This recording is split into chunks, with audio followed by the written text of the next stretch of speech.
Hi guys, Roddy from Rides for Days. I just want to check in with you regarding the odometer that I had changed out 2 or 3 weeks ago.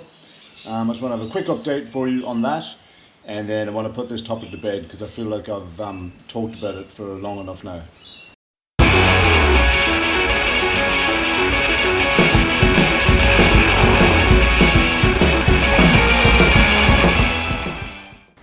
Alright, since I've had the odometer replaced on the Sport Glide, I've done about 2,000 kilometers. So I've done about 3 trips, roughly about 600 k's each, which isn't a lot.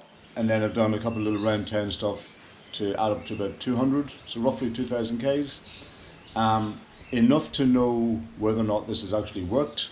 And the answer is that since I've replaced the speedometer, I haven't had any fogging at all whatsoever. So there's the odometer there, and there's absolutely no scarring, fogging, kind of condensation scarring at all on the actual odometer. Now I don't know whether or not heat and cold, what the relationship of that is to it. Here in Australia, it's the beginning of December and it's starting to get warmer, and I'm not sure whether or not that has a lot to do with it. I feel like my old odometer had condensation constantly. Now I know that these brand new odometers have what looks like a little bit of a pinprick underneath, which seems to allow a little bit more air through than the older models. Whether or not that's had much of an impact, I'm not really sure. But all I can say is that, and I'm assuming that this is a 2022 speedometer, manufactured this year, it's brand new, and I've had absolutely no fogging whatsoever. So what I'd like to hear from you is, anybody out there with a 2022 model Harley Davidson, whether it's a touring model or whether it's a Softail in particular, are you noticing a condensation issue with any of your 2022 models?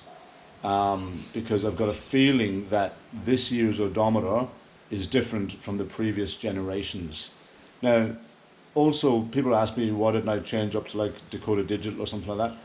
I don't want aftermarket on my bike. The only thing that's aftermarket on my bike is the exhaust, and that's for obvious reasons. The stock Harley Davidson exhaust sounds terrible, and I wanted a bit more of a rumble and a grunt.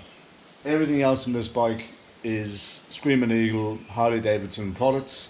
Also, other than this rear crash bar, Harley Davidson didn't make a rear crash bar for the Sport Glide, but yeah.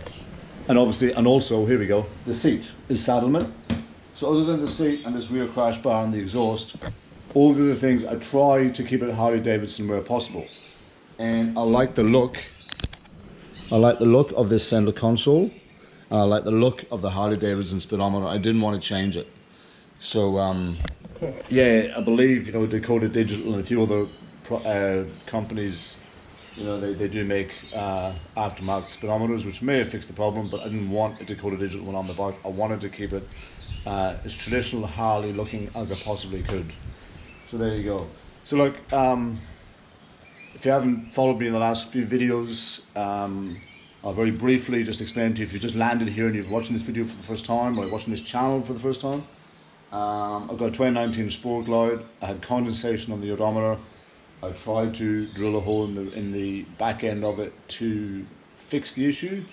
I ended up drilling into the circuit board, which stopped the analog odometer from moving. So I had it replaced, and it is now working perfectly. So there. Also, somebody else asked me on Facebook if you could get a second-hand odometer and swap it out on your Sport Glide. So let's say you've got condensation on your odometer. Someone says, here, I've bought a Dakota Digital odometer, have my old Harley Davidson one. It won't work. I believe what they call VIN blocked. So if you take a speedometer off a 2019 Heritage or something or whatever and try to put on the Sport Glide, it won't work because it's already been tied to that previous motorcycle. You've got to buy a brand new one. So yeah, if you have the condensation issue and you do have a crack at fixing it and it doesn't work, get the 22, get a brand new odometer. 2,000 kilometers so far, with loads more Ks to go, and I've had no problem whatsoever. Well guys, that's it. I just thought I'd check in with you. I'm not going to crap on too much with the odometer anymore now. I feel like I've carried on a bit for long enough. If any problems do arise with it, I will let you know. But if you don't hear me talk about it again, it's because there's just nothing to tell you. So that's it. Alright guys, thanks for watching. I'll see you guys again soon. Don't forget, if you like this video, subscribe, give me a big thumbs up. Have a look at my other videos. I've got heaps of videos, blacking out a spoke rod. I've got Harley maintenance videos, got the odometer videos, got heaps of stuff, got rides coming up. So give the channel a subscribe and a thumbs up if you like it, and I'll see you guys in the next one. Cheers.